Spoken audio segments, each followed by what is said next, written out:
लेकिन नवाज शरीफ साहब क्या कर रहे हैं, सरकारी इजलासों की वो सदारत कर रहे हैं पंजाब की सतह पर। लोग कह रहे हैं वज़ीर आज़म बनने आए थे तो अगर वो ख्वाब पूरा नहीं हुआ तो वो अपनी साहबजादी के साथ वो चेयर कर लेते हैं। और ये बात लेकर लाहौर हाई कोर्ट भी एक पिटिशन पहुंच चुकी है जिस पर उन्होंने सारी दस्तावेज़ात मुतालिका इजलास की तलब की है।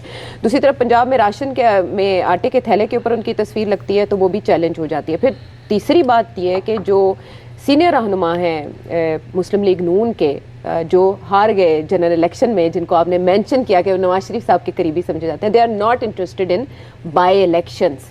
सो is this going to be a way out for PMLN's leader Nawaz Sharif साहब के वो सियासत से किनारा कश हो जाए और लंदन चले जाएं सऊदी अरब से होते हुए?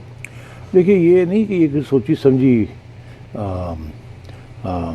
प्लान है, ये मजबूरी के तहत है कि अब मियाँ साहब के पास कोई जवाज़ नहीं है यहाँ रहने का, क्योंकि सिग्नल जो आया है वो बड़ा क्लियर है कि आप अब इंटरफेयर ना करें शहबाज शरीफ साहब की हुकूमत में, क्योंकि वो तो हम चला रहे हैं ना जी। हाँ, तो आप मेहरबानी, हाँ जब हम हैं तो क्या गम है, क्या गम है? हाँ। तो इसी तरीके के साथ वो मेरा ख्याल है उनका भी यही कि मरीम को ही रहने दें, बना दी है, हम ख्याल रख लेंगे।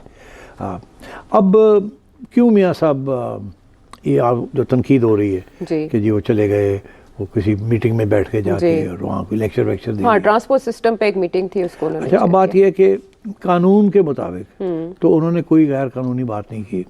कुछ लोग कह रहे हैं जी ये तो गलत है, ये तो कानून के खिलाफ है, ऐसी बात नहीं है। वो काबीना के अंदर नहीं जा सकते।